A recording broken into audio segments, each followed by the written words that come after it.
guys, welcome to Venumadhu's kitchen. இன்னைக்கு வந்து நம்ம பண்ண போறது ஒரு சூப்பரான சாம்பார் சாதம் தான். வேற லெவல்ல இருக்கும். கண்டிப்பா நம்ம என்ன பவுடர் அரைச்சு பண்றதுனால எக்ஸலென்ட்டா இருக்கும். சோ அதனால வந்து நம்ம ஆர்ட்டிஃபிஷியலா வந்து பவுடர் வாங்கிட்டு இதல யூஸ் பண்ணாம நம்மளே வந்து ஃப்ரெஷ்ஷா அரைச்சிட்டு இதல சேர்க்கிறதுனால ரொம்ப ஆரோமேட்டிக்கா இருக்கும்.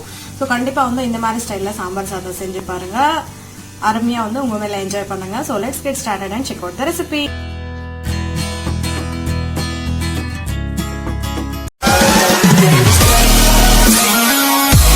இந்த பொருள் எல்லாமே வந்து நான் எடுத்து வச்சிருக்கேன். சோ கடகட நம்ம ட்ரை ரோஸ்ட் வந்து பண்ணிடலாம்.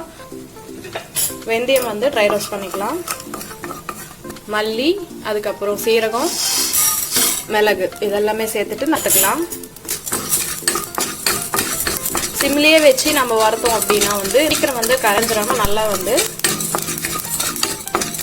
ரோஸ்ட் ஆகும். ரோஸ்ட் ஆயிடுச்சு. நம்ம பிளேட்ல மாத்திடலாம். பச்சை மிளகாவை வறுத்துக்கலாம். ட்ரான்ஸ்ஃபர் பண்ணிடலாம். கருவேப்பிலை வந்து நல்லா ட்ரை ரோஸ்ட் ஆனதுக்கப்புறம் ட்ரான்ஸ்ஃபர் பண்ணிக்கலாம்.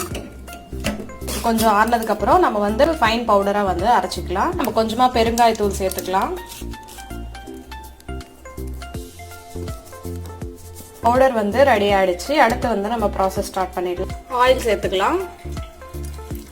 கொஞ்சமாக கீ, கடுகு உளுந்த பருப்பு சேர்த்துக்கலாம். சின்ன வெங்காயத்தை உரிச்சு வச்சிருக்கேன். ஒரு 20 to 30 பல்லு சேர்த்துக்கலாம்.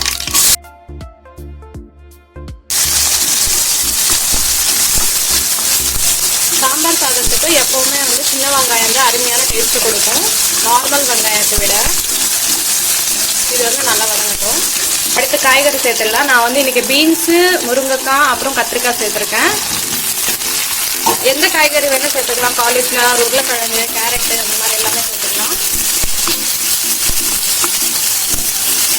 கருவேப்பிலை சேர்த்துக்கலாம். ராக் சால்ட் சேர்த்துக்கலாம்.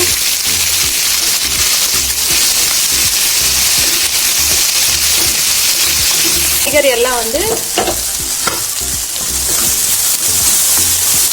நல்லா பச்சை வாசனை வந்ததுக்கப்புறம் தக்காளியை சேர்த்துக்கலாம்.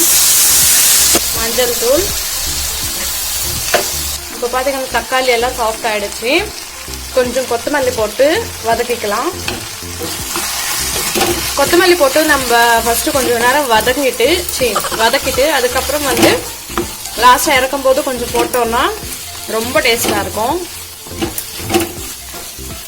இந்த மாதிரி வந்து ட்ரை பண்ணி பாருங்க. ஃப்ரெஷ்ஷா அரைச்ச மசாலா சேர்த்துக்கலாம். பவுடர் சேர்த்ததுக்கு அப்புறம் ரொம்ப நேரம் நம்ம வந்து ஃப்ரை பண்ணக்கூடாது. இப்போ வந்து பருப்பு வந்து சேர்த்துக்கலாம். பருப்பு சேர்த்தாச்சு. மிக்ஸ் பண்ணிக்கலாம். ஒரு 2 டேபிள் ஸ்பூன் அளவுக்கு சில்லி பவுடர் சேர்த்துக்கலாம். நல்லா வந்து கொதிக்க விடணும். இருக்கட்டும். அடுத்து டாமரின் பல்ப்பு, புளி கரைச்சல் வந்து சேர்த்துக்கலாம். அடுத்து நம்ம சேர்க்க போறது லாஸ்டா தேங்காய் வந்து நல்லா அரைச்சிருக்கேன். ஸோ இது வந்து லாஸ்டா சேர்த்துக்கலாம். சேர்த்துட்டு வந்து நம்ம ரொம்ப நேரம் கொதிக்க விடக்கூடாது. தேங்காய் வந்து சேர்த்துட்டு ரொம்ப நேரம் கொதிக்க விடக்கூடாது.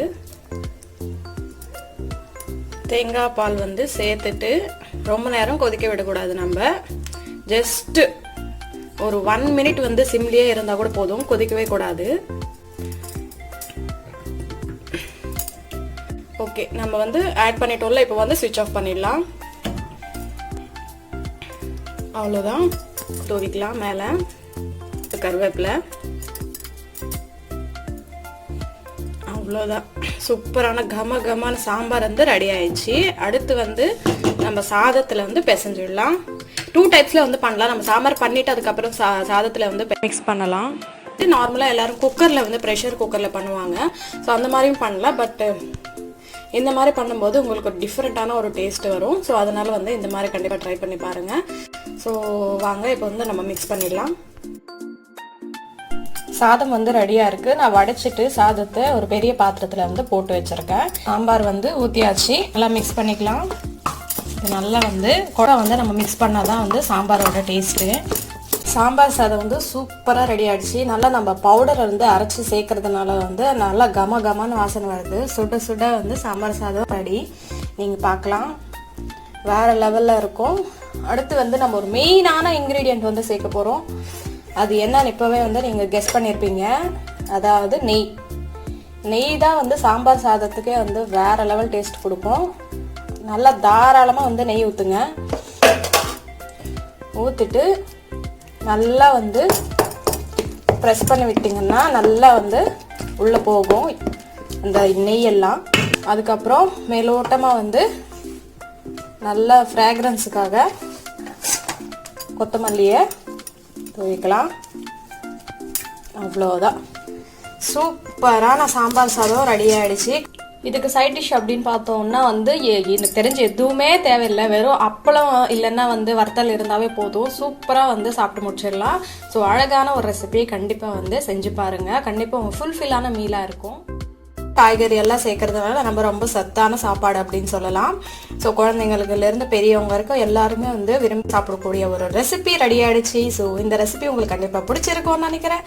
பிடிச்சிருந்தா கண்டிப்பாக வேணும் மதுஸ் கிச்சனுக்கு சப்ஸ்கிரைப் பண்ணுங்கள். தேங்க்யூ ஸோ மச் ஃபார் வாட்சிங். பாய்.